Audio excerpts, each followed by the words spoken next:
امام عالی مقام کا مرتبہ بہت بلند و بالا تھا۔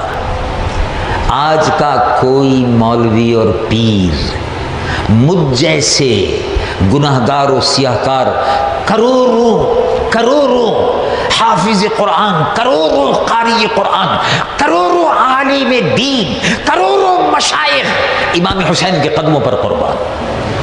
ان کا مقام بہت بلند ہے۔ یہ وہ تھے جو رسول اللہ کے محبوب تھے، بڑے ناز و نعمت میں پلے ہوئے تھے۔ یہ جب روتے تھے، رونے کی آواز آتی تھی تو حضور بے چین ہو کر حجرہ مبارک سے تشریف لا کر سیدہ خاتون جنت کے دولت سرائے پر تشریف لے جاتے تھے۔ یہ وہ امام عالی مقام تھے، امام حسین رضی اللہ عنہ کہ حضور پر نور صلی اللہ علیہ وسلم گود میں لیے ہوئے تشریف فرما۔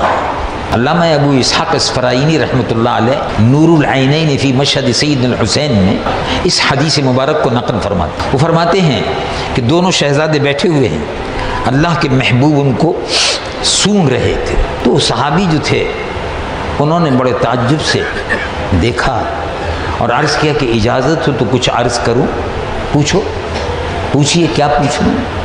کہا حضور ہم اپنے بچوں کو چومتے ہیں، میں نے ایک عجیب و غریب بات دیکھی کہ آپ ان کو سونگ رہے ہیں، ہم تو چومتے ہیں۔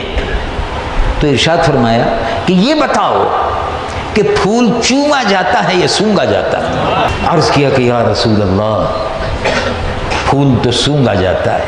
تو ارشاد فرمایا ہما، یہ دونوں کے دونوں میری خوشبو، اور خوشبو سونگی جاتی ہے، یہ خوشبو ہے۔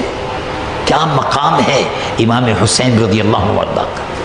امام حسین رضی اللہ عنہ وارضاہ نے پوری زندگی میں 25 پیدل حج کیے، جیسا کہ کتابوں میں لکھا ہوا ہے۔ کیا تقدس تھا، کیا عظمت تھی۔